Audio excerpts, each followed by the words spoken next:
You want answers! I want the truth! You can't handle the truth! It's a bullshit question. Does that mean that you can't answer? It's an inanimate fucking object. You're an inanimate fucking object! Man, fuck you. Your mother's an ass. No, my mother was too drunk to be an ass. Oh, Dad, what about you? Fuck you! No, Dad! What about you? Fuck you! It's not about you, you mathematical dick! It's fuck you! That's my name! Where's Moron? Moron's here, so He's my friend. So was I. The food court is downstairs. The cookie stand is upstairs. It's not like we're talking quantum physics here. The cookie stand counts as an eatery. The eateries are part of the food court. The reason is because of their tips. Fuck all that. What is up, ladies and gentlemen of Movie Battleground? We have what promises to be a banger of a match on our hands. We've got Jay, we've got Josh. Let's see how this one goes. Jay Burnz, how you doing? Well, having watched like 295 episodes of One Piece in the last 3 weeks, maybe I should have watched some movies instead. I'm feeling all right. That tracks. Midnight Cinema, how are you doing? That's a great question. I'd like to say that I'm feeling eggy. Like an Eggman, if you will. What an absolute delight. We'll get right on into it. Round one, fight! Your first question, gentlemen. What is the best one-on-one fight in a movie based on a fighting game? No, there may or may not be a little wiggle room applied. Don't get too lost in the sauce on that one. Judges, thank you. With that said, Jay, your 1 minute when you begin speaking. All right, guys. I think we all honestly understand what a fighting game is. I think even if it might not be the greatest movie, we have Hanzo Hisashi versus the Lin Kuei. We have, Liu Bu in Scorpion versus Sub-Zero at the very opening of the newest Mortal Kombat film that we have. And I think one of the reasons why it's probably one of the best 1v1 fights in a movie based on a fighting game is for the simple fact that it's a man fighting somebody with supernatural powers who still fucks him up, who still consistently comes forth, no matter how mad he is. He takes out henchmen before, and nobody steps in and stops this fight from happening. They understand everything that's at stake here. And it goes piecemeal. It's 1v1. Hiroyuki Sanada is straight up giving him the hands in this entire fight. And he still ends up losing. Does that make it bad? No. Good work there. Your 1 minute opening when you begin speaking, sir. All right. Well, I believe that Jay had a rather decent opening. I respect his choice. However, I believe that mine involves more of that of the animal nature, or shall we say animal alien nature. It is recent in memory, and it is furious and with speed and might. I would say the battle between one Sonic and the other Shadow in Sonic the Hedgehog 3. I think that everything that culminated together in that moment in time, what the fans were desiring, seeing those memories from the games that we played come to life, and also understanding that these characters have been developed in such a way that you understand the stakes of what's happening in this battle and why it is necessary for Sonic to have a self-reflection at some point in time towards the end of the movie, because they are not that different as we know growing up. They could very easily teeter on the line of being one or the other, but hey, this is the battle that we all look forward to, and I believe it was absolutely fantastic. Great work. Jay, your 1 minute rebuttal when you begin speaking. If your fight needs somebody to go into Archie or Super mode for your fight to continue and to even be relevant for them aliens to fight in outer space, I'm sorry. No, we're talking about the indomitable human spirit in my fight. In Scorpion versus Sub-Zero 1, you literally see a man lose his entire family and put everything on the line, and he doesn't give up. The best part about this fight is the fact that, yes, it does come back later, but he never gives up. He's never like, oh, I have to fight this dude with ice powers. Whereas both Sonic and Shadow have to power up in order to fight each other. Honestly, the better fight in that scene right there is the two Robotniks fighting each other, especially when the giant metal hand comes out of nowhere and he bitch slaps the shit out of him. It's a better fight. The throat chop, better fight than the Sonic Shadow fight. At least when it comes to this, there isn't anything to detract away from the actual fight my characters are taking. Alrighty, and your 1 minute rebuttal when you begin. Well, while I like Jay's answer and response, and I did enjoy the Eggman clashings between grandfather and grandson, the story more so centers around really that of these two hedgehogs. Again, as I said before, they could very easily walk the line of being one another. I mean, you have Shadow, who lost Maria, who was at the time his very good friend. He wakes up in this frenzy seeking revenge, and then, accidentally in the heat of the moment, he hurts Tom, not realizing it, which then sends Sonic into a rage that could very well make him very close to what Shadow is, the embodiment of actual rage and anger and vengeance. And Sonic is not realizing the amount of power that he wields in this moment in time, and he shows that mercy, which honestly shows how strong he truly is deep down, not just physically, but spiritually, in having mercy upon Shadow and then choosing to team up with his opponent, showing that he's a worthy warrior alongside that of Knuckles, who taught him very well. Thank you. Your 4 minutes whenever either player begins speaking. I wanted to continue. Yeah, I'm speaking first. Yeah, I wanted to continue. I didn't like your insult. Okay. Human spirit. Which insult? The human spirit. Listen, I understand that. Yeah, I grasp that. Sonic learned yes, but the only reason that he was able to actually show Shadow mercy is but that at least he developed it. At least he developed it. At least he learned that. Through 3 films, we get to see this individual go from being highly irresponsible to one who truly wants to be human. But yet, okay, but what you fail to understand, sir, is that hedgehog was more human than Hiroki Sanada and whoever the other guy was, Sub-Zero. He was more human than both of them.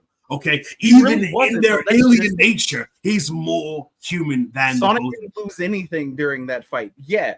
Did old boy get hurt? Of course he nearly did. At the exact same point in time, Hiroyuki Sanada not only lost his newborn daughter, he lost his son and he lost his wife, and he still chose to fight a fight that he knew that he would potentially lose and come back and demon later. And the only reason I didn't choose the second fight is because there's a secondary individual there.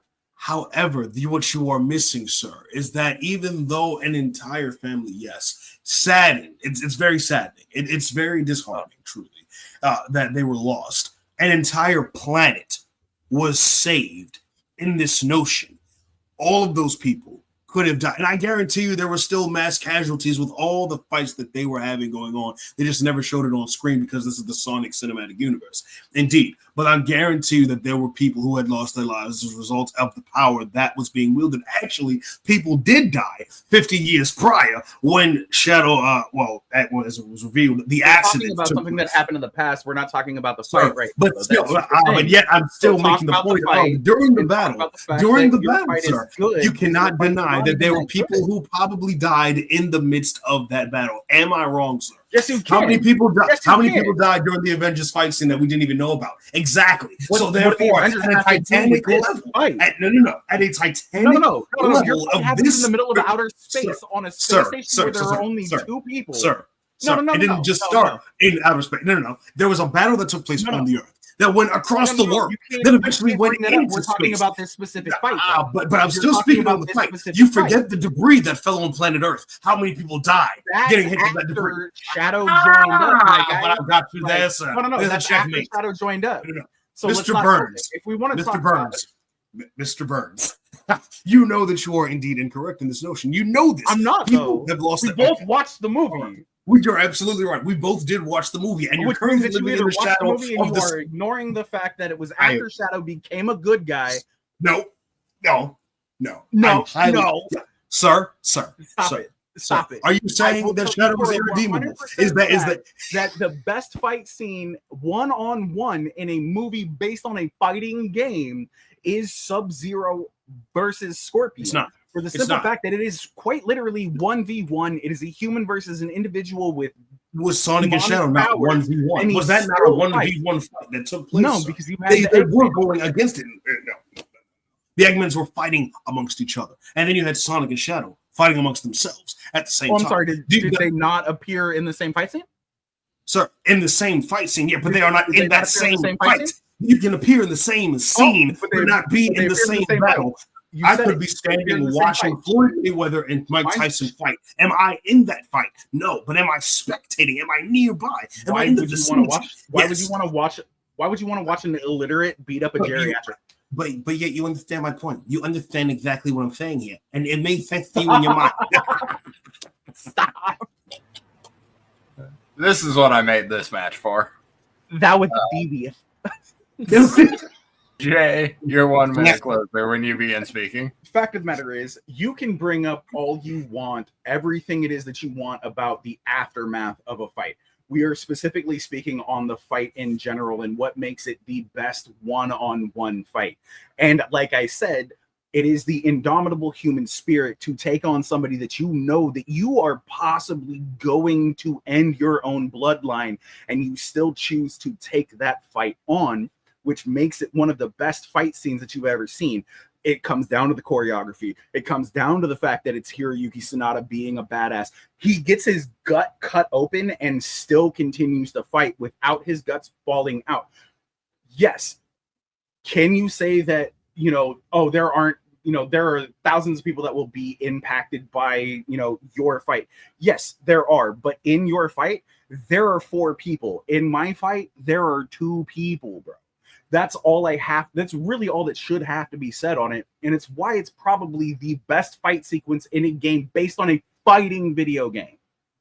Your final minute when you begin speaking, Joshua. Mr. Burnz is incorrect. There were other individuals that were fighting amongst with Sub-Zero who were slain. Therefore, if we're including one-on-one, that completely negates your argument, sir. Forgive the voice for cracking. What I'm saying here, my friend, is this.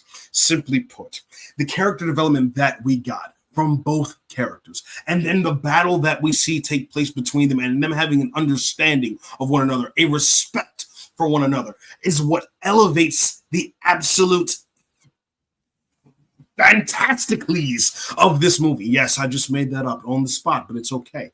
Understand that. Sonic, very happy-go-lucky guy, has a friend get injured, goes and travels nearly to the dark side. Shadow's already there and thus losing Maria, and then being, seen as an outcast. Sonic's already accepting that he's a part of society now, and then he nearly goes to the point of losing that. No. But within that battle, there was mercy, and that's what matters in the fight itself. Thank you. Good work, gentlemen. Good luck, judges. Round 2, fight. Question number 2.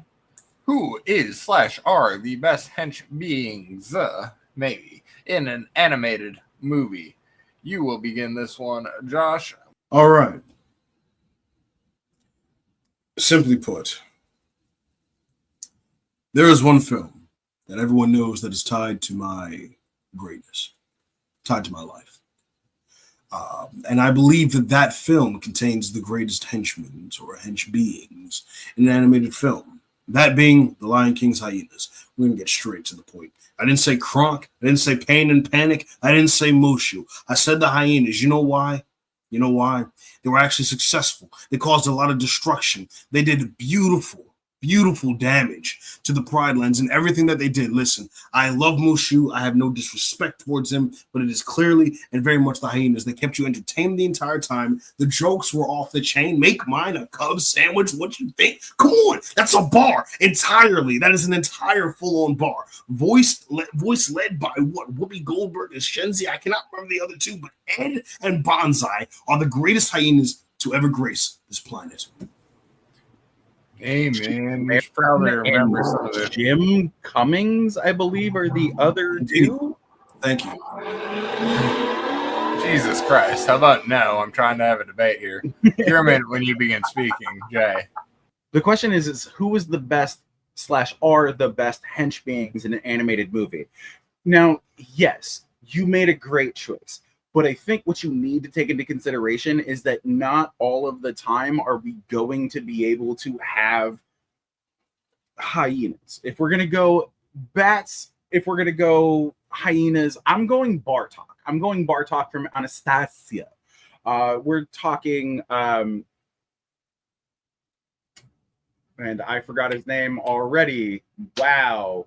Okay, I'm going to look that up while I do this. Wow. I will. You forgot the name of Hank Azaria. Hank Azaria. There it is. Boom. Got it. Get fucked, nerd. That being said, Hank Azaria's Bartok literally does everything it is that Christopher Lloyd's Rasputin needs him to do. He is able to sneak in. He is able to capture Anastasia at certain points in time, able to mislead, and still completes the missions being as small as he is. Best. Good work. Your 1 minute rebuttal when you begin. While I respect the work of Bartok, the work of Bartok does not compare to that of the hyenas. The hyenas operated in a way that was very much, how would you say, great cunning, great fear. There was darkness, yet there was a silliness to them that you could enjoy, but you knew that if it came down to it, they would tear you apart in their territory. And the fact that they were being paid off the entire time by the brother of the king. And then when he goes out to enact his plan, they enact the plan accordingly by essentially shepherding these wildebeests to go and trample Mufasa. Then they have to go after Simba, which in part they did indeed. Well, we'll get to that later on. However, what really matters is the damage that was done for years and during Scar's reign, that they wiped out the Pride Lands of everything that was going to benefit said pride. And why does that make them the best? Because, again, when they did what they had to do for their boss, they went the hardest.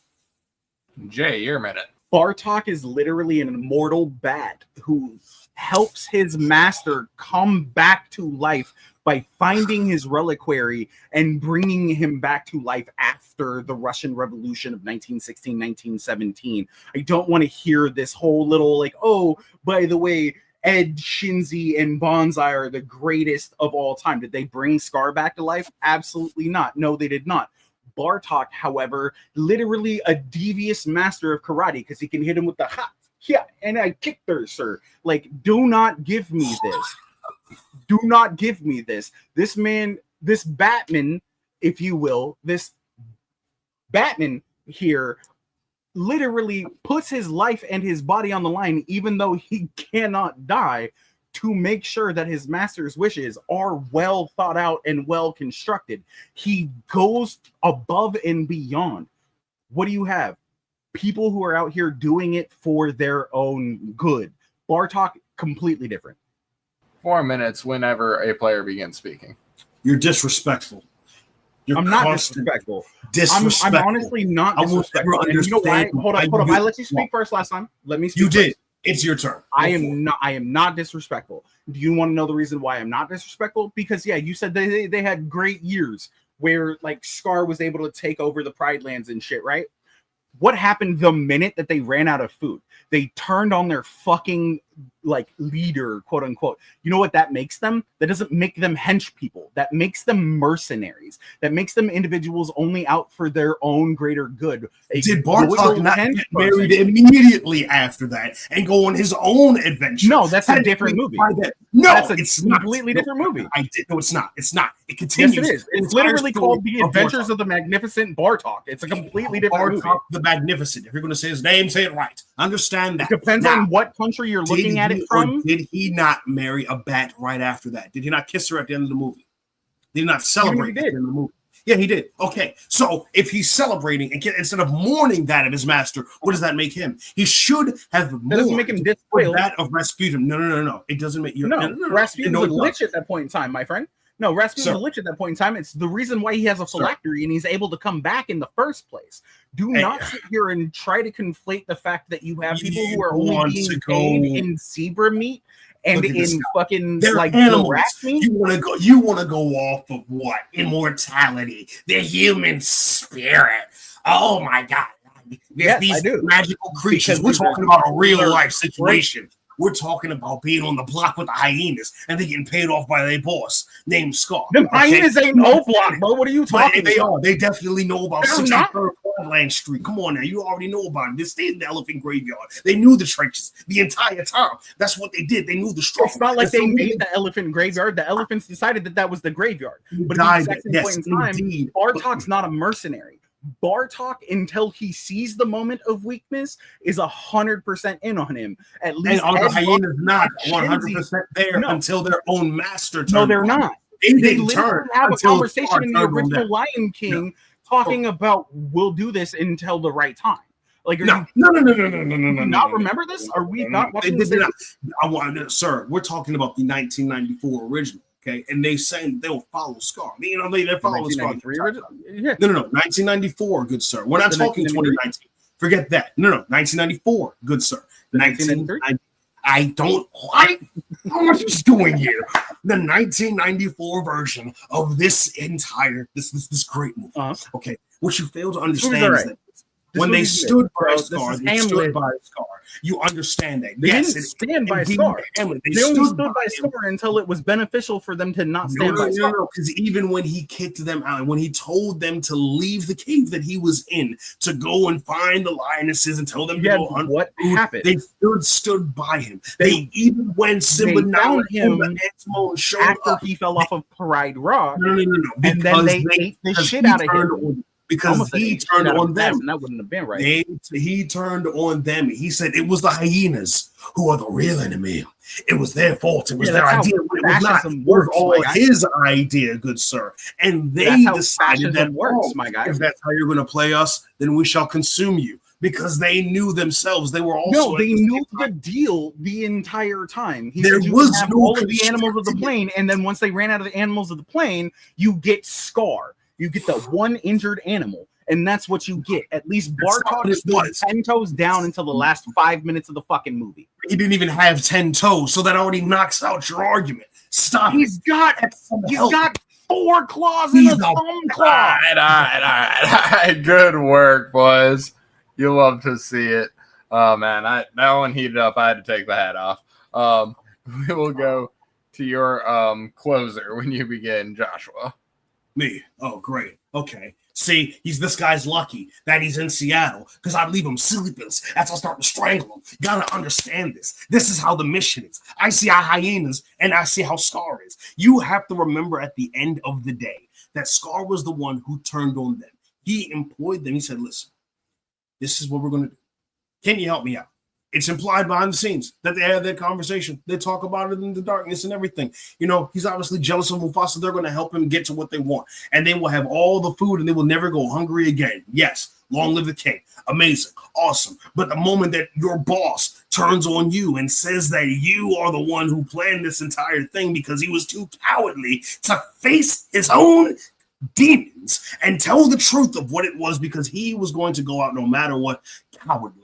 The hyenas took what they had. They did what they had to do. They knew their own self-respect. So they consumed him. And that's it. Bartok, I mean, what's this guy? He's just a little white bat that happens to know karate that doesn't do it very well. He's not Jackie Chan. Stop it. Get help. Get out. Leave. Flee. Obla. That's it. All right. Well, strike the last little bit. Jay, your minute when you begin. I believe my opponent finished before everything else was cut off with, we'll have all the food we could ever eat. That, in fact, was a lie. They did not have all the food that they could ever eat. Henceforth, the reason why they turned on him, whether or not you could be like, oh, it was the hyenas after the pride turned on him. No, it was because he was injured and exactly what they needed to do happened. You can call me a blasphemer all you want in this fucking chat, but at the exact same point in time, I don't see Ed, Shenzi, and Bonsai sitting there and resurrecting their dead master, who has been dead for more than a decade at the beginning of the movie, doing anything. The reason why Bartok is the best hench being in an animated movie is because he went above and beyond. Ed, Shenzi, and Bonsai did nothing but go after things that made it okay for them until it wasn't right. And as soon as it wasn't right, what'd they do? They turned on their master and they ate him. Bartok stayed 10 fat toes down. And good work, gentlemen. Final round. Fight! We are back with question number 3 and the final question of the evening. What is the best film nominated for Best Picture at the Oscars that did not win for movies released in 2015 to 2024? Jay, you will begin this question when you begin speaking. I think when you're looking for a movie that is not nominated for best with non-nominated winner, you look for movies that truly mean something and truly make a statement with what it is that they are saying. I know that both of us have chosen specific war movies. I think that just based on the materials, that Jojo Rabbit is honestly probably the most overlooked. And I get it, like people have a little bit of Taika Waititi fatigue when it came to what it is they are looking for in a movie. But this movie has everything it is that you look for. This movie has a redemption arc. This movie has heart. This movie makes you laugh. This movie will absolutely and utterly crush your soul in a way that most movies don't. And that's what you look for in a Best Picture nomination. And that's why Jojo Rabbit is my pick. Alrighty. Your opening minute when you begin, Joshua. Everyone loves trying to figure out who the Best Picture winner is going to be. And to Jay's point, we both chose war movies. Part of me didn't want to choose this. I kind of wanted to possibly change the answer, but it's okay. Because the more I think about it, the more I'm like, you know what, I'm going to stick to it. I'm going to stand on all 10. I chose 1917. And I know most people, they kind of believe that it's all one shot, even though there's like a lot of miniature cuts but I think the intricacies of how the film is made, the way that the story is told, and it almost has it had the Top Gun Maverick effect before there was Top Gun Maverick, in a sense of you're rooting for these characters to accomplish this mission. And although everyone does not make it out together, the fact of the matter is the mission was accomplished. And there's a sense of relief that occurs at the end that you can appreciate. Good minutes there. Jay, your 1 minute rebuttal when you begin speaking. Of course, everybody wants the good guys to win, because I don't think that when anybody looks at a movie like 1917, they're really hoping for the fucking Nazis to win in a movie like this. Like, yeah, you can sit here and say that there are issues with like editing where like people were lying and being like, oh, there are no cuts in this movie when there are deceptive cuts in this movie. What I like about Jojo Rabbit is that it does not downplay exactly what it is. It is a young German boy who is a part of like the Nazi German party and who wants to grow up to become a Nazi and help, and then learns via like finding an Anne Frank-esque character that his mother helps. I think that there's the funniness, there's in very serious situations there's always an inherent funniness in this film, not in the partitions of what happens, and that's why it is a good choice. Good stuff. 1 minute, Josh. I don't disagree with Jay. I just have the opposite take. I like the fact that Jojo Rabbit had comedic elements, and that's good. And in any movie that you want to be able to at least have a laugh or a smile at some point. But 1917 isn't relying on laughter. No one hopes that the Nazis won. Why would you say that? I'm not focusing on that message now.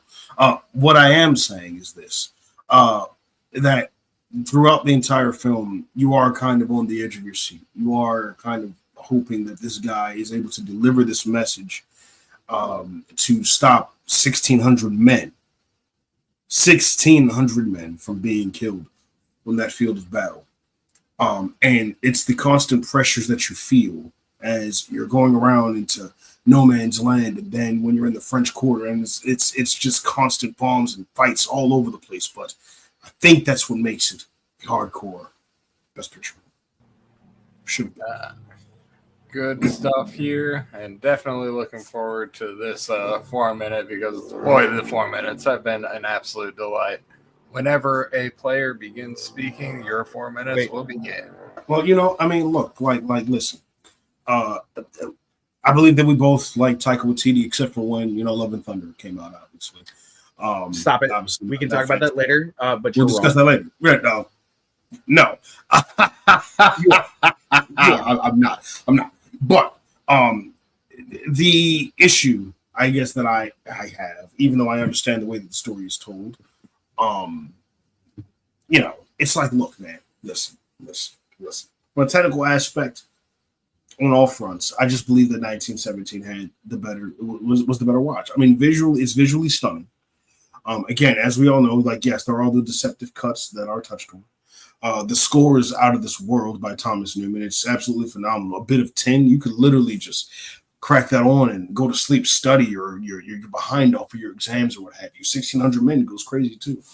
But I think the best part of the movie is its ending, when it's like that final moment of relief and that rest where you can actually sit there and mourn with him because he lost his friend and someone else lost a brother. Are we going to talk about the end of a movie where literally JoJo, and I cannot believe I'm forgetting her name right now. I'm sorry. Thomas and Mackenzie's character do the little jig down the street after everything is all said and done. Yes, we can sit here and act that war is one of those things where it's just all serious all the time and you have to be super about it. But that's not what it is. We are literally forgetting the fact that during 1917, World War I, not maybe during the year, but there was the Christmas game, where at the beginning of World War I, that Germany and Great Britain had a soccer game during the middle of a war on Christmas Day. We can't sit here and act like everything is all serious all the time. We have to be able to take a page out of it and realize that, yes, these are just human beings. They are fighting for their country. Does that make either side right? Absolutely not. But when it comes to Jojo Rabbit, I think that they blend all of the elements that you need into what would make a perfect Best Picture winner, and nobody really wanted to give it that.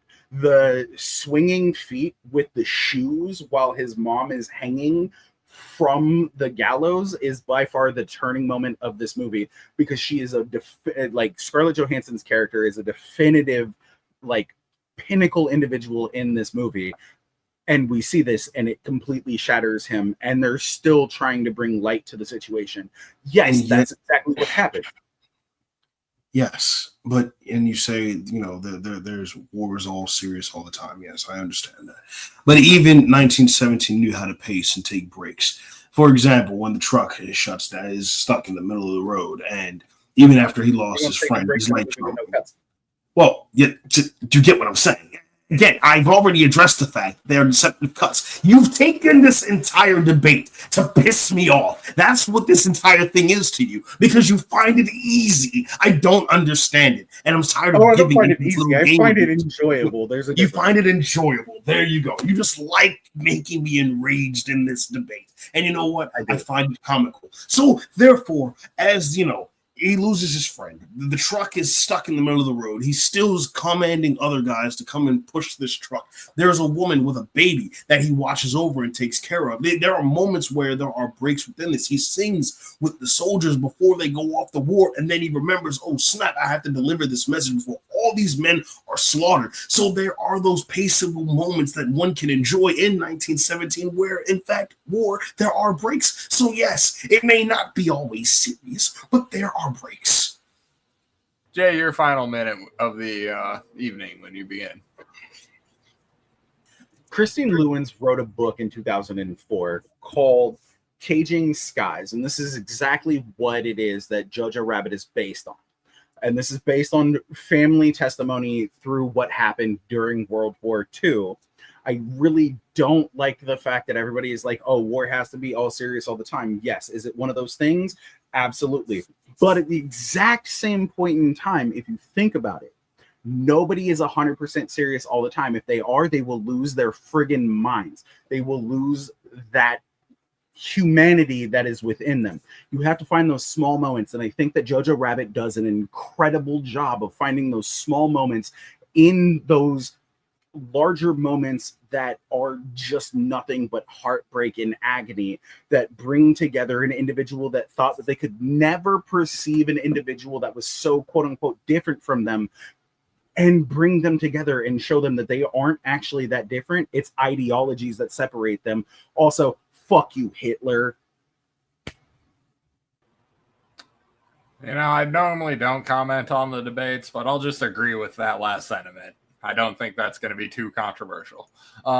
With that said, go ahead with the final minute of the debate, Josh. I'll concur with my opponent. I do heavily hate the one known as Hitler. And he makes good points. Not Hitler, Jay, in his final speech. But my point that I was trying to finish off is that even though, yes, in life there are moments where, there must be interruptions of comedy so that life is not so bleak. Sometimes in life there are moments that may not be comedic, but they may be serious, but they are still human moments that one must take. For example, just the simple fact of you having something very important to take care of, but you stop and you help somebody else along the way to help you with whatever it is that you have to do, or maybe they may not be directly affecting your situation, or you're watching over a French woman and her child in the middle of all this conflict, and you're making sure that they are tucked away and they are safe, even though you have literally nothing on you to really fully ensure that you are safe. So you're looking out for others instead of yourself. You're putting others before you. I hope that you enjoyed every last second of this. This has not been your host, Tato, because he's right there. I am Midnight, and there is Jay. Tato's down at the bottom. He's going to take it away, ladies and gentlemen. Thank you very much for that. And we will see you on the other side. And we are back, friends of Battleground. Got some judgments for you here. Question 1 went to Jay, 3-0. Judges citing better points about the fight in general and better defense against Josh's knocks. Question 2 went to Jay, 2-1. Judges citing how he hammered home the loyalty of Bartok versus the hyenas turning on Scar. The one judge did think he did too much attacking the hyenas and not enough defending Bartok. And question 3 went to Josh, 2-1. Judges did find this to be the closest of the three, with Josh's technical aspects beating out Jay's impact argument. And your winner of this match, Jay Burnz. Thank you all for watching. Have a great night.